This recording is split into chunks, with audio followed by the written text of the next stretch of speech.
હું ડોક્ટર મૃગેશ વૈષ્ણવ આજે તમને મિસ્ટર જેકિલ અને મિસ્ટર હાઇડ ની વાત વિશે કંઈક કહેવા માંગુ છું.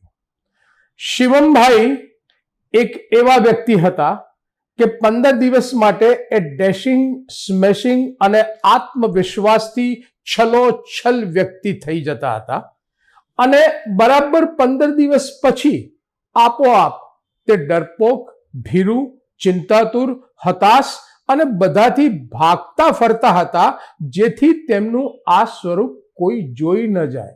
આ સ્વરૂપમાં એ પોતાના જ પેલા ડેશિંગ શિવમને શોધતા રહેતા હતા.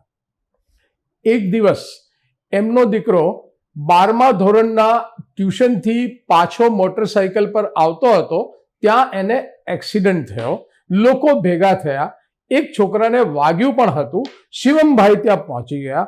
બધાને સમજાવીને છૂટા પાડી દીધા. જે વાગ્યું હતું એ છોકરાને દવાખાને લઈ ગયા અને એના મા બાપને એને ફ્રૂટના અને જ્યુસના પૈસા પણ આપ્યા. બધી વાત થાળે પાડી દીધી, જેથી કોઈ પ્રકારનો પોલીસ કેસ ન થાય અને દીકરાનું 12માનું ભણવાનું બગડે નહીં. બરાબર 15 દિવસ પછી શિવમભાઈને ચિંતા થવા લાગી. એમને વિચાર આવવા લાગ્યા કે દીકરો જો મોટરસાયકલ પર જશે અને એક્સિડન્ટ થશે તો પોલીસ કેસ થશે, પોલીસ કેસ થશે તો બાપ દીકરા બંનેની ધરપકડ થશે અને ધરપકડ થયામાં એનું 12મું બગડે તો એક વાત, પણ બાપ દીકરો બંને જેલમાં જઈ આવેલા હોય તો આવા કુટુંબમાં કોઈ છોકરી આપે નહીં, કોઈ છોકરી લે પણ નહીં. તેમને આ બધી વાત દીકરાને કહી. દીકરાએ કહ્યું કે પપ્પા, તમને આટલી બધી ચિંતા થતી હોય તો હું મોટરસાયકલ પર નથી જતો, હું રિક્ષામાં ટ્યુશન પર જઈશ. અને એને રિક્ષામાં જવાનું શરૂ કર્યું.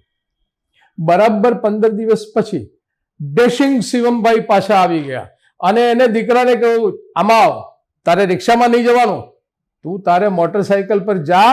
એક્સિડન્ટ થાય તો કંઈ વાંધો નહીં, દવાખાના ઘણા બધા છે, તારી પાટાપિંડી કરાવી લઈશું અને આપણી પોલીસમાં બહુ ઓળખાણ છે યાર, આપણી સામે કોઈ કેસ ઓછો કરી શકે, જા તું તારે.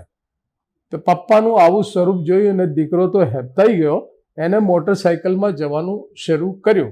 પણ શિવમભાઈના આ બે સ્વરૂપ એ શું હતા? એ શું ડબલ વ્યક્તિત્વ હતા? ના, આ શિવમભાઈ એ એક જ વ્યક્તિના મૂડમાં થતા ચડાવ ઉતારને કારણે હતા. જે ચડાવ ઉતાર ઉન્માદ અને હતાશાના દોન ધ્રુવી ચડાવ ઉતાર હતા. આનું કારણ મગજમાં થતા રાસાયણિક ફેરફારો એટલે રાસાયણિક લોચા જવાબદાર હતા, જેની સારવાર માટે ભુવા, ભગત, માદળિયા, દોરા, ધાગા, દરગાહ, ઝાડફૂંક કે વિધિ બાધા માનતા કરાવવાની કોઈ જરૂર નથી. એની યોગ્ય દવાથી આ રોગને કાબૂમાં લાવી શકાય છે. એટલે ડબલ વ્યક્તિત્વ જેવી દંતકથાઓનું અસ્તિત્વ નથી. આ બાયપોલર ડિસઓર્ડર છે.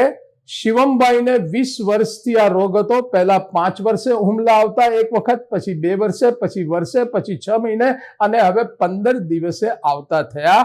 આ રોગને યોગ્ય દવાઓથી કાબૂમાં લાવી શકાય છે. નમસ્કાર.